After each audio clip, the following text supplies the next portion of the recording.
ભગવાન સ્વામિનારાયણ એ સર્વોપરી છે. એ ક્યારેય આવ્યા નથી અને હવે પછી ક્યારેય આવવાના નથી. એટલે સહજ છે કે લોકોના મનમાં ભગવાન સ્વામિનારાયણ પરત્વે અનેક પ્રશ્ન હોય. સ્વામિનારાયણ ભગવાન કઈ રીતે છે, અવતાર છે કે અવતારી છે, વગેરે વગેરે અનેક પ્રશ્નો ઉદ્ભવે. એ તમામ પ્રશ્નોનું સમાધાન મુકુંદ દેસાઈ અને હર્ષ મંગરોલિયા ડિબેટના રૂપમાં આપણી સમક્ષ લઈને આવી રહ્યા છે. જોરદાર તાળીઓથી આપણે આ બંનેનું સ્વાગત કરશું. હર્ષનું મૂળ રહેવાનું સ્થાન મુંબઈ છે. એને ભગવાન સ્વામિનારાયણની સર્વોપરી ઉપાસના છે. પણ બને છે એવું કે એની જોબને કારણે વારંવાર અલગ અલગ રાજ્યોમાં રહેવાનું થાય. ત્યાં એને ભગવાન સ્વામિનારાયણના દ્વેષીલાઓનો સંગ થાય છે. એમણે ભગવાન સ્વામિનારાયણ પરત્વે અનેક કુશંકાઓ કરી, જેમાંથી હર્ષ એક પણ શંકાનું સમાધાન કરી શક્યો નહીં. જેથી એના મનમાં ભ્રમણા થઈ કે સ્વામિનારાયણ એ ભગવાન નથી પણ મહાપુરુષ છે. એકવાર એ ફરી પાછો મુંબઈ આવે છે. ત્યાં એનો ભેટો જૂના મિત્ર સાથે થાય છે, જેને ભગવાન સ્વામિનારાયણની સર્વોપરી નિષ્ઠા નસો નસમાં ભરી છે. પછી શું થાય છે તે આપણે માનીએ. જોરદાર તાળીઓથી મુકુંદ દેસાઈ. જય સ્વામિનારાયણ ભગત. જય શ્રી કૃષ્ણ. કેમ જય સ્વામિનારાયણ ન કર્યા? અરે તમે અને હું બંને માર્ગ ભૂલી ગયા હતા, પરંતુ હું મૂળ માર્ગ પર પાછો આવી ગયો છું. સ્વામિનારાયણ એ ભગવાન નથી, એ તો મહાપુરુષ છે, માટે એમની જય ન બોલાવવી. અરે તમે જ તો મને સત્સંગ કરાવી, સર્વોપરી ઉપાસના દ્રઢ કરાવી હતી, અને આજે તમે જ ફરી ગયા. પણ મારી સર્વોપરી ઉપાસના ફરે એમ નથી, કારણ કે મેં સ્વામિનારાયણ સંપ્રદાયના ઘણા ગ્રંથોનું અધ્યયન કર્યું છે. માટે મારા જીવમાં સ્વામિનારાયણ ભગવાનની સર્વોપરી ઉપાસના ઠસોઠસ ભરાઈ ગઈ છે, અને તે નીકળે એમ નથી. સ્વામિનારાયણ સંપ્રદાયમાં તો ઘણા ગ્રંથો છે, પરંતુ ભગવાન સ્વામિનારાયણની હયાતીમાં થયેલા ગ્રંથોને આધારે તેમને સર્વોપરી તો શું, ફક્ત ભગવાન પણ સાબિત કરી બતાડો તો હું તમારો દાસ થઈને રહીશ. અરે તમે આમ કેમ કહો છો? સ્વામિનારાયણ સંપ્રદાયના તમામ ગ્રંથમાં સ્વામિનારાયણ ભગવાનને સર્વોપરી જ વર્ણવ્યા છે. મહારાજ સ્વધામ સીધાવ્યા પછી જ સંતોએ એમને સર્વોપરી વર્ણવ્યા છે, અને હયાતીમાં નહીં એવું નથી. તેમ છતાં પણ તમારી ઈચ્છા છે કે ભગવાન સ્વામિનારાયણના હયાતીમાં થયેલા ગ્રંથોમાંથી ઉત્તર આપો, તો ઠીક છે, પૂછો તમારા પ્રશ્નો. હું સ્વામિનારાયણ ભગવાનના હયાતીમાં થયેલા ગ્રંથોમાંથી જ જવાબ આપીશ. સહજાનંદ સ્વામીએ સ્વયં લોયાનું પહેલું, મધ્યનું 64મું અને વડતાલનું 18મા વચનામૃતમાં કહ્યું છે કે આપણા ઈષ્ટદેવ શ્રી કૃષ્ણ ભગવાન છે. આનાથી સ્પષ્ટ થાય છે કે સ્વામિનારાયણ એ ભગવાન નથી, મહાપુરુષ છે. એવી જ રીતે જો જોઈએ તો સ્વામિનારાયણ ભગવાન સ્વયં પ્રથમના 18, પ્રથમના 73 ઇત્યાદિ વચનામૃતમાં કહે છે કે આપણે તો નરનારાયણ ભગવાનનો આશ્રય છે. એટલું જ નહીં, પણ સત્સંગી જીવન ગ્રંથમાં પ્રથમ પ્રકરણ અને 44મા અધ્યાયમાં દર્શાવ્યા પ્રમાણે સ્વામિનારાયણ ભગવાને ભૂલાશ્રમમાં સૂર્યનારાયણ ભગવાનને પ્રસન્ન કરવા માટે કઠોર તપસ્યા કરી હતી. આમ તો સ્વામિનારાયણ ભગવાનના 3 ઈષ્ટદેવ થયા. વળી એક બાજુ સ્વામિનારાયણ ભગવાન લોયાના 11માં અંત્યના 16મા વચનામૃતમાં કહે છે કે પોતાને જે સ્વરૂપ મળ્યું તેના વિશે પતિવ્રતાની ભક્તિ કરવી. વળી બીજી બાજુ તો મહારાજ પોતાના જ વચનનું ઉલ્લંઘન કરીને 3 ઈષ્ટદેવની ઉપાસના કરે છે. તો શું એ શક્ય બને ખરા?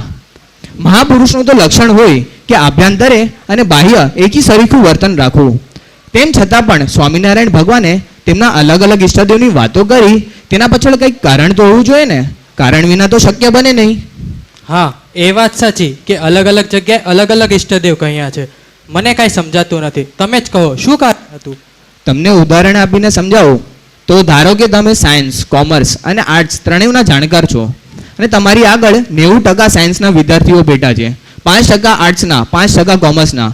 તો તમે સાયન્સને લગતી વાત કરશો કે કોમર્સ કે આર્ટ્સને લગતી? સીધી વાત છે, વધારે સાયન્સના સ્ટુડન્ટ બેઠા છે, માટે સાયન્સને લગતી જ વાતો કરીશ. બસ સ્વામિનારાયણ ભગવાને પણ એમ જ કર્યું છે. કારણ કે સ્વામિનારાયણ ભગવાનની હયાતીમાં સારો સમાજ શ્રી કૃષ્ણ ભગવાન, નરનારાયણ ઇત્યાદિ ભગવાનના ઉપાસકો હતા. એટલે જ તો મહારાજે પરોક્ષપણે વાતો કરી છે. જો સ્વામિનારાયણ ભગવાન પોતાની સર્વોપરીની વાતો કરત તો લોકો એમ માનત કે સ્વામિનારાયણ તો અમારા ઈષ્ટદેવની નિંદા કરે છે. એમ માની ફરી વખત સ્વામિનારાયણ ભગવાન પાસે આવત નહીં, તો એમને સ્વામિનારાયણ ભગવાન પણ ઓળખાત નહીં. પણ ભગવાન શ્રી સ્વામિનારાયણના અવતરણના 6 હેતુમાંથી એક હેતુ કે સર્વ જીવાત્માને પોતાની સર્વોપરી ઉપાસના દ્રઢ કરાવી અને અક્ષરધામમાં લઈ જવા. એ હેતુને સિદ્ધ કરવા માટે એક પાસું અપનાવ્યું હતું. એ પાસું એમ હતું કે પરોક્ષપણે વાતો કરવી, જેથી લોકોને સ્વામિનારાયણ ભગવાનમાં હેત થયું અને ધીરે ધીરે સંતોએ કથા વાર્તા કરાવી સર્વોપરી ઉપાસના દ્રઢ કરાવી દીધી.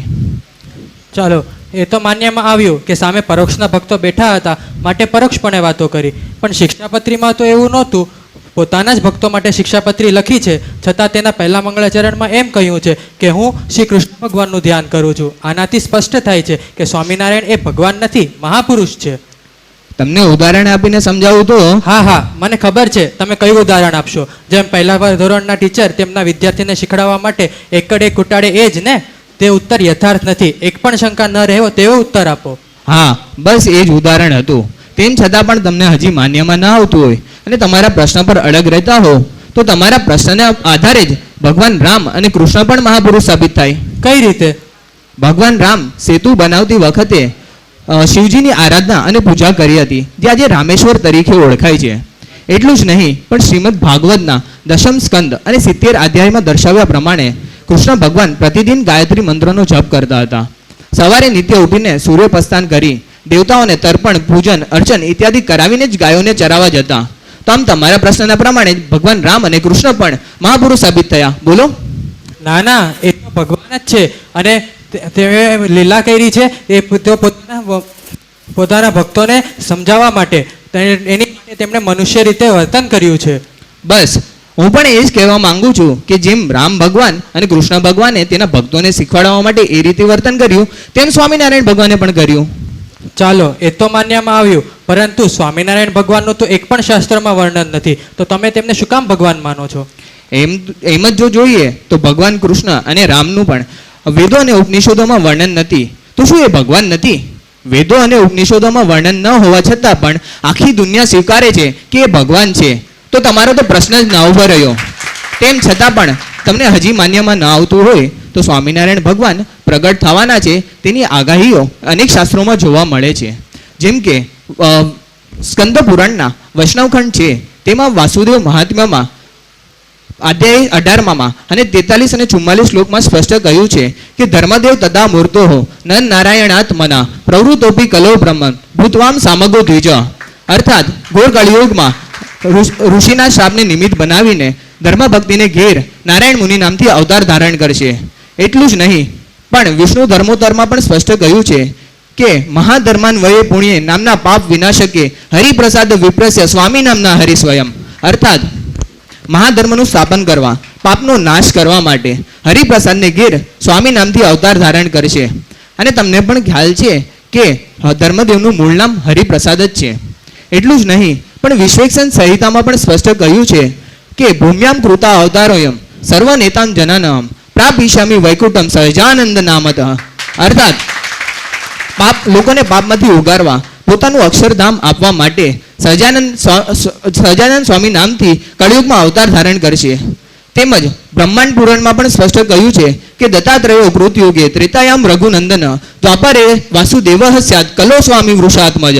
અર્થાત સતયુગમાં દત્તાત્રેય રૂપે, ત્રેતાયુગમાં રામચંદ્ર રૂપે, તેમજ દ્વાપર યુગમાં કૃષ્ણ રૂપે અને કળિયુગમાં વૃષ એટલે કે ધર્મ અને આત્મજ એટલે કે પુત્ર, ધર્મદેવના પુત્ર સ્વામી નામથી અવતાર ધારણ કરશે. વાહ, તમે મારી બધી શંકાનું સમાધાન કરી નાખ્યું. સ્વામિનારાયણ એ મહાપુરુષ નહીં, એ તો સ્વયં ભગવાન છે.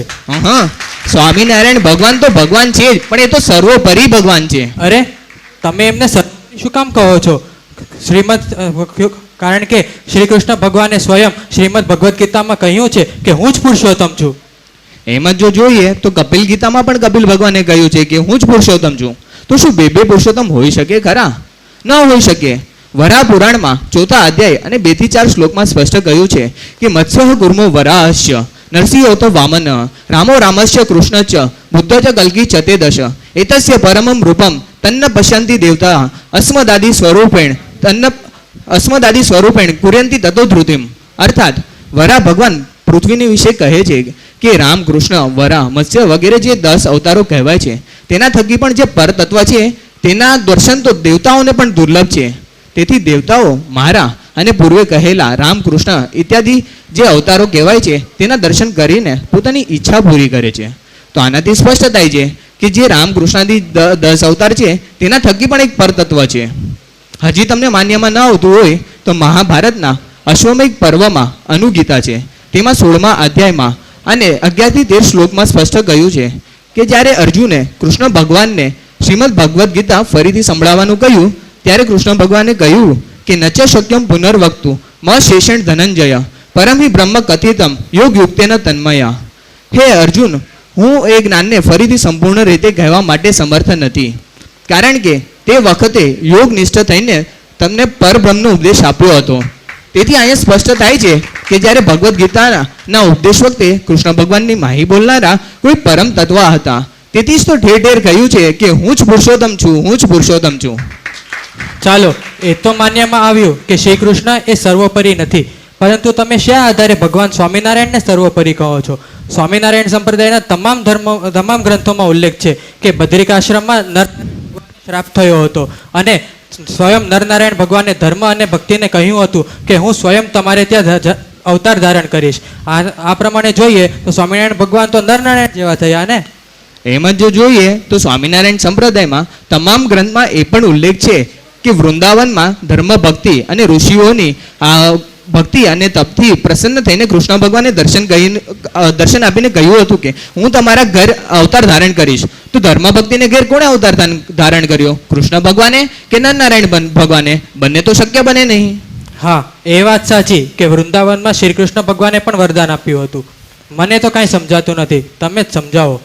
ભગવાન સ્વામિનારાયણની હયાતીમાં નિત્યાનંદ સ્વામીએ શ્રી હરિ દિગ્વિજય ગ્રંથ લખ્યો છે અને એ ભગવાન સ્વામિનારાયણની હયાતીનો છે હો. તેમાં બીજો ઉલ્લાસ અને 35માં 36માં શ્લોકમાં સ્પષ્ટ કહ્યું છે કે મત પ્રાદુર્ભાવ હેતુ નામ સંભવો નાસ્તિ ધામની મેં તમત રાત્ર સમુદભાવ્ય દુર્વાસાહ છાપ છદ્મના. અર્થાત જ્યારે નરનારાયણ ભગવાન ધ્યાનમાં બેસે છે ત્યારે સ્વામિનારાયણ ભગવાને દર્શન આપીને કહ્યું કે મારે અક્ષરધામમાં જન્મ ધારણ કરવાના કોઈ નિમિત્ત સંભવ નથી, માટે અહીંયા દુર્વાસા મુનિના શાપને નિમિત્ત બનાવીને હું અવતારને ધારણ કરીશ અને આ વાત તમારે ગુપ્ત રાખવી. તો આનાથી તો સ્પષ્ટ થાય છે કે ભગવાન સ્વામિનારાયણ સ્વયં પોતે જ શ્રાપને ગ્રહણ કરીને ધર્મ ભક્તિને ઘેર અવતાર ધારણ કર્યો હતો. અને રહી વાત વૃંદાવનમાં કૃષ્ણ રૂપે દર્શનની, તો ત્યાં પણ સ્વામિનારાયણ ભગવાને જ કૃષ્ણ રૂપે દર્શન આપ્યા હતા, કારણ કે ધર્મ ભક્તિ અને ઇત્યાદિ જે ઋષિઓ હતા તેમની ઉપાસના કૃષ્ણ ભગવાનની હતી. અને જો ભગવાન સ્વામિનારાયણ એમના મૂળ રૂપે દર્શન આપત તો એમને સુખ આવત નહીં. જેમ તુલસીદાસને કૃષ્ણ ભગવાને દર્શન આપ્યા ત્યારે તેમને રામચંદ્ર રૂપે દર્શન આપવાનું કહ્યું હતું, એમ જ. ચલો, એ તો માન્યમાં આવ્યું, પરંતુ શતાનંદ સ્વામીએ શ્રીમદ સત્સંગી જીવન ગ્રંથના મંગળાચરણમાં તો એમ કહ્યું છે કે હું ધર્મના પુત્ર શ્રી કૃષ્ણનું ધ્યાન કરું છું. આનાથી તો એ સાબિત થાય છે કે સ્વામિનારાયણ ભગવાન એ જ દેવ કૃષ્ણ છે. તમારા બધા પ્રશ્ન 2-3 શાસ્ત્રને આધારે છે, એ પણ પહેલા 2-3 શ્લોકને આધારે. જો સ્વામિનારાયણ ભગવાનને સર્વોપરી જાણવા હોય તો સ્વામિનારાયણ સંપ્રદાયના તમામ ગ્રંથનો અભ્યાસ કરવો પડે. જેમ લૌકિક માર્ગમાં પણ સર્જન ડૉક્ટર બનવું હોય તો ધોરણ 1 થી લઈને માસ્ટર ડિગ્રી સુધી એમ 20 વર્ષ સુધી અભ્યાસ કરે તો જ સર્જન ડૉક્ટર બની શકે છે. તેવી જ રીતે અલૌકિક માર્ગમાં પણ છે. અને તમારો પ્રશ્ન છે તો કહું તો તમે કયા શાસ્ત્રને આધારે કહો છો કે અહીંયા જે કૃષ્ણ શબ્દ વપરાયો છે એ રાધિકાના પતિ એવા જે કૃષ્ણ માટે જ વપરાયો છે? સ્પષ્ટ છે, કોઈને પૂછો, તેમજ સંપ્રદાયના કોઈ પણ હરિભગતને પૂછો કે શ્રી કૃષ્ણ કોણ, તો બધાના મુખમાંથી એક જ શબ્દ નીકળશે કે રાધિકાજીના પતિ. આપણે શાસ્ત્રોની વાત કરીએ છીએ અને તમે દુનિયાને વચ્ચે લાવો છો, કંઈ વાંધો નહીં. શ્રી કૃષ્ણ શબ્દ તે દ્વાપર યુગ વખતે કૃષ્ણ ભગવાન વખતે જ અસ્તિત્વમાં આવ્યો એવું નથી. કૃષ્ણ શબ્દ તો અનાદિકાળથી ચાલ્યો આવે છે. આ સૃષ્ટિની રચના થઈ તે વખતનો ગ્રંથ ઋગ્વેદ ગ્રંથ છે. એમાં મંડળ પહેલું 116મો સૂક્ત અને 23ના શ્લોકમાં લખ્યું છે કે અવશ્યતે સુવતે કૃષ્ણિનાય રુજુયતે ના સત્યા સચિભી પશુમ્ન નષ્ટ મેવ દર્શનાય વિષ્ણાપમ દદર્થુર વિશ્વકાય.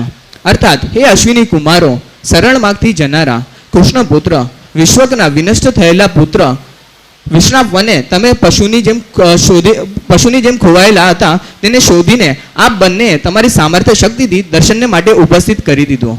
એમ જ એ જ ગ્રંથ ઋગ્વેદના 8મું મંડળ 16મા સૂક્તના 14મા શ્લોકમાં પણ શ્રી કૃષ્ણ શબ્દથી એક અસુરનું વર્ણન કર્યું છે. તેમજ અનુશાસન પર્વ તેમાં 17મા અધ્યાયમાં શિવ સહસ્ત્ર નામ સ્તોત્ર છે. તેમાં 45 શ્લોકમાં શિવજીનું 128મું નામ પણ કૃષ્ણ છે. આમ અનેક પુરાવા અનેક ગ્રંથોમાં જોવા મળે છે. એટલું જ નહીં, પણ જે સર્વથી પર પુરુષોત્તમ નારાયણ છે તેનું નામ પણ કૃષ્ણ છે. એની સાબિતી રૂપે કહું તો શ્રીમદ ભાગવતના 4થા સ્કંદ 12મા અધ્યાય અને 38ના શ્લોકમાં કહ્યું છે કે ધ્રુવજીનું વર્ણન કરતા કહ્યું કે ઇતિ ઉતાન પદ પુત્રો ધ્રુવો કૃષ્ણ પરાયણ, અર્થાત ઉતાન પદના પુત્ર ધ્રુવો હંમેશા કૃષ્ણ પરાયણ રહેતા હતા. અહીંયા ધ્રુવજી તો લાખો વર્ષ પૂરે થયા હતા અને કૃષ્ણ ભગવાન તો દ્વાપર યુગમાં થયા હતા. તો તે વખતે કૃષ્ણ ભગવાનનું ભજન કઈ રીતે શક્ય બને? એટલું જ નહીં, પણ 7મા સ્કંદ 5મા અધ્યાય અને 30મા શ્લોકમાં પણ પ્રહલાદજી તેના પિતાને કહે છે કે મતિર્ન કૃષ્ણે પરતઃ સ્વતોવા મિથોભી પદ્યેત ગૃહવૃતાન નામ, અર્થાત હે પિતાજી, જે વિષયાસક્ત મનુષ્ય હોય છે તેને કૃષ્ણ ભગવાનમાં મતિ પહોંચતી નથી. તો અહીંયા પ્રહલાદજી તો સતયુગમાં થયા હતા અને કૃષ્ણ ભગવાન તો દ્વાપર યુગમાં થયા હતા. તો એ વખતે કૃષ્ણ ભગવાનની વાત કઈ રીતે શક્ય બને? તો આનાથી તો સ્પષ્ટ થાય છે કે અનાદિ જે પુરુષોત્તમ નારાયણ છે તેનું નામ પણ કૃષ્ણ છે.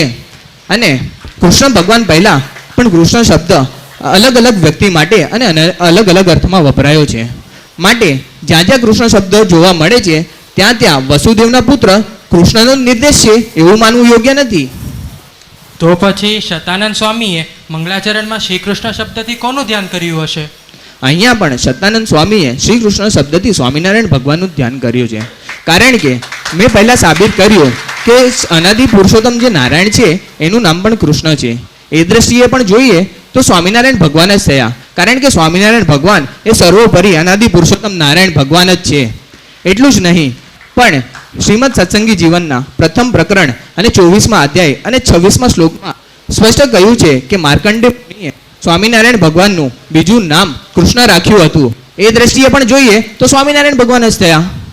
પરંતુ શતાનંદ સ્વામીએ તો આખા સત્સંગી જીવન ગ્રંથમાં સ્વામિનારાયણ ભગવાનને તો શ્રી કૃષ્ણ જેવા કહ્યા છે. તો તમે પછી તેમને સર્વોપરી શું કામ કહો છો? તમે એક જ સત્સંગી જીવન ગ્રંથ શું કામ પકડો છો? સ્વામિનારાયણ સંપ્રદાયમાં તો ઘણા ગ્રંથો છે. પરંતુ સત્સંગી જીવન ગ્રંથ એ સ્વામિનારાયણ સંપ્રદાયનો મૂળ ગ્રંથ છે અને સ્વયં સહજાનંદ સ્વામીએ માન્ય કરેલો ગ્રંથ છે. માટે તમારા પ્રશ્નના આધારે જો સ્વામિનારાયણ ભગવાન કૃષ્ણ જેવા છે તો શું કામ આપણે સ્વામિનારાયણ એવા મોટા મંત્રનો જાપ કરવો જોઈએ? કૃષ્ણનું જ ભજન ન કરીએ?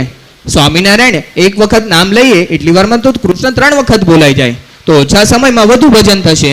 તો શું કામ સ્વામિનારાયણ સંપ્રદાયના ભક્તો સ્વામિનારાયણનું ભજન કરે છે? એનો ઉત્તર આપો.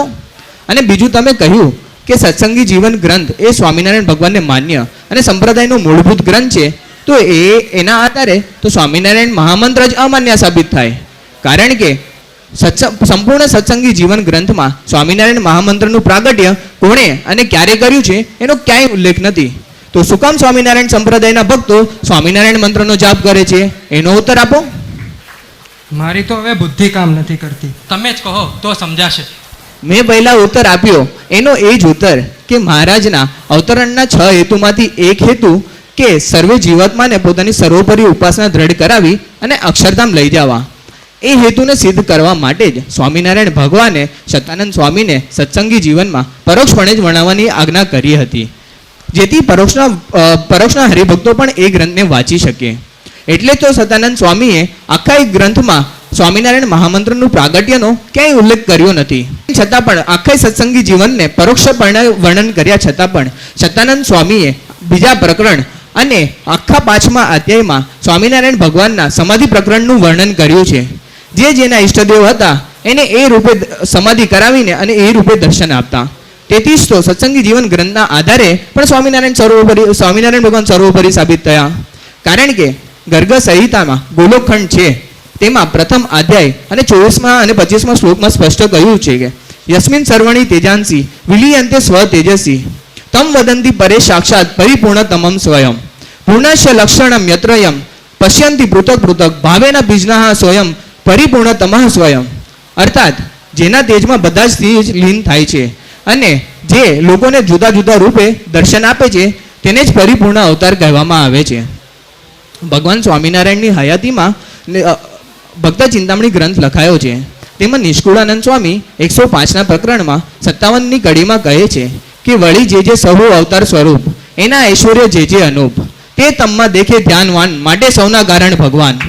એટલું જ નહીં પણ ભક્ત ચિંતામણી ગ્રંથમાં જ નિષ્કુળાનંદ સ્વામીએ 79ના પ્રકરણમાં 38 થી 41મી કડી, 101ના પ્રકરણમાં 5 થી 7મી કડી અને 129ના પ્રકરણમાં 16 થી 18મી કડીમાં પણ નિષ્કુળાનંદ સ્વામીએ સ્વામિનારાયણ ભગવાનને સર્વોપરી સાબિત કર્યા છે. તેમજ સમુદ્ર ઋષિના લખાયેલા ગ્રંથ સામુદ્રિક શાસ્ત્રમાં તેમજ શ્રીમદ જીવ ગોસ્વામી પદ્મપુરાણના સંદર્ભમાં કહ્યું છે કે જેના ચરણાવિંદમાં 2, 4, 6 ચિહ્ન જોવા મળે છે તેને અવતાર જાણવા, અને જેમના ચરણાવિંદમાં 16 ચિહ્ન જોવા મળે છે તેને તો સર્વોપરી ભગવાન જાણવા. સ્વામિનારાયણ ભગવાનના ચરણાવિંદમાં 16 ચિહ્ન છે, તેથી જ મહારાજ સ્વામિનારાયણ ભગવાન સર્વોપરી સાબિત થાય છે. તેની સાબિતી રૂપે કહું તો સ્વામિનારાયણ ભગવાને તેના ચરણાવિંદની હજારો છાપ સંતો અને હરિભક્તોને આપી હતી. તેમાંથી એક છાપ ગઢપુર પાસે આવેલા માંડવધાર ગામમાં શ્રી સ્વામિનારાયણ મંદિરમાં આજે પણ જોવા મળે છે. તેમાં ઉધ્વ રેખા સહિત 16 ચિહ્નના દર્શન થાય છે. વળી અંત્યના 38મા વચનામૃતમાં ભગવાન શ્રી સ્વામિનારાયણ કહે છે કે સર્વથી પર જે પુરુષોત્તમ ભગવાન છે તે દયાએ કરીને સર્વ જીવના કલ્યાણને અર્થે આ પૃથ્વીને વિશે પ્રગટ થતા સર્વના નયન ગોચર વર્તે છે. એ જ અક્ષરાદી સર્વના નિયંતા છે, સર્વના કારણના કારણ છે અને સર્વ અવતારના પણ અવતારી છે. એથી જ એટલું ચોખ્ખું તો મહારાજ સ્વામિનારાયણ ભગવાને કહ્યું છે. હવે આનાથી ચોખ્ખું કેટલું કહે? જો ભગવાન સ્વામિનારાયણ એ સર્વોપરી હોય તો મારા છેલ્લા પ્રશ્નનો ઉત્તર આપો કે સ્વામિનારાયણ ભગવાને લોયાના 14મા વચનામૃતમાં એમ શું કામ કહ્યું છે કે શ્રી કૃષ્ણ અવતાર અને આ અવતારમાં અવતાર અને અવતારીનો ભેદ જણાતો નથી? તમારા પ્રશ્નમાં જ જવાબ રહેલો છે. અવતાર અને અવતારીનો ભેદ નથી જણાતો એટલું જ વાક્ય જો તમે 5 વાર બોલશો ને તો ઓટોમેટિક જવાબ મળી જશે. અવતાર અવતારીનો ભેદ નથી જણાતો પણ છે તો ખરી જ. જો તળાવ ખૂબ જ મોટું હોય તો લોકો શું કહે કે આ તળાવ તો સમુદ્ર જેવડું છે, તો શું એ તળાવ સમુદ્ર જેવો છે? નહીં. આપણી લૌકિક દ્રષ્ટિએ જોઈએ તો તળાવ તો ખૂબ જ મોટું છે, પણ જો સેટેલાઇટની દ્રષ્ટિએ જોઈએ તો એ તળાવ સમુદ્રની સામે અણુ સમાન બી નથી. એવી જ રીતે લૌકિક દ્રષ્ટિએ આપણે જોઈએ તો અવતાર અને અવતારીનો ભેદ નથી જણાતો, કારણ કે કૃષ્ણ ભગવાને પોતાના સામર્થ્ય શક્તિનો ખૂબ જ વાપર્યું છે અને સ્વામિનારાયણ ભગવાને પણ પોતાના ઐશ્વર્ય સામર્થ્યનો ખૂબ જ વાપર્યું છે. પણ અલૌકિક દ્રષ્ટિએ જોઈએ તો અવતાર અને અવતારીનો ભેદ તો છે જ. જેમ સેટેલાઇટની દ્રષ્ટિએ તળાવ ખૂબ નાનું લાગ્યું એમ જ. વાહ ભગત વાહ, તમે મારી બધી શંકાઓનું સમાધાન કરી નાખ્યું. સ્વામિનારાયણ એ તો સર્વોપરી ભગવાન છે. સારું થયું તમારો ભેટો થયો, નહીં તો આમને આમ કાચો મરી જાય. અરે હજી તો મેં સ્વામિનારાયણ ભગવાનના સર્વોપરિતાના 3-4 જ પ્રમાણો આપ્યા છે. તમે બધું જ કહી ચૂક્યા છો, કારણ કે મારો પ્રશ્ન ભગવાન સ્વામિનારાયણની હયાતીમાં થયેલા ગ્રંથોના આધારે હતો અને તમે તેમાંથી સાબિત કરી આપ્યું છે. અને બાકીના ગ્રંથોમાં તો ભગવાન સ્વામિનારાયણની સર્વોપરિતા ઠસોઠસ ભરેલી છે. તે હું પણ જાણું છું અને આ સર્વ ભક્તો પણ જાણે છે. જય જય સ્વામી. સ્વામિનારાયણ. જોરદાર તાળીઓથી આપણે મુકુંદ ભગત અને હર્ષ માંગરોલિયાને વધાવશું.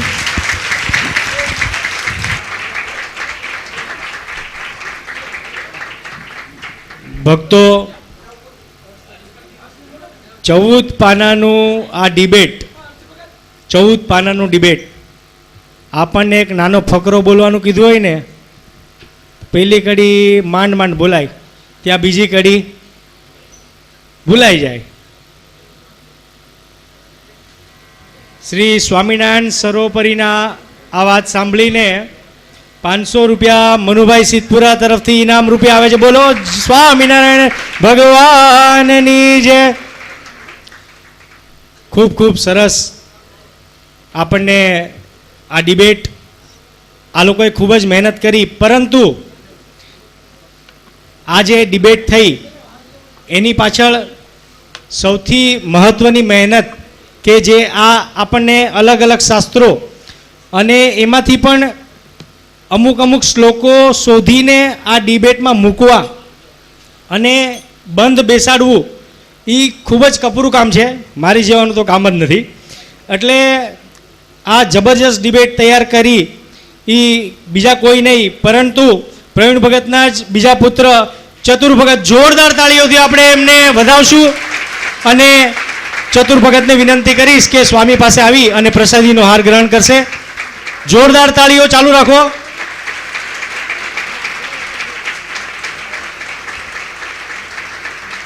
કારણ કે લગભગ 8 થી 10 ગ્રંથોના પુરાવા અને એમાંથી એ પાછા જે મુખ્ય શ્લોકો આમાં શોધીને સરસ મજાનું ડિબેટ 14 પાનાનું ડિબેટ એમણે તૈયાર કર્યું ત્યારે એમને મનમાં એમ તો થયું હશે કે આમાં કોઈ શાસ્ત્રનું જે પુરાવો છે એ તો બાકી રહ્યો જ નથી. અને આપણા મુકુંદભાઈ અને હર્ષભાઈએ પણ યથાર્થ જેમની મહેનત ચતુર ભગતની સાર્થક કરી અને એ બંને માટે પણ આપણે જોરદાર ફરી એકવાર તાળી પાડશું. ખરેખર આપણને હવે મનમાં જે અમુક મેં તમને ડિબેટ ચાલુ થતાં પહેલાં જ એક બે વાત કરી કે શિક્ષાપત્રીમાં અમુક બીજા શાસ્ત્રમાં કે બીજા મંગળાચરણમાં શ્રી કૃષ્ણ ભગવાનનું નામ લે છે, તો હવે તે બધા જ પ્રશ્નોનું સમાધાન આપણને મળી ગયું છે.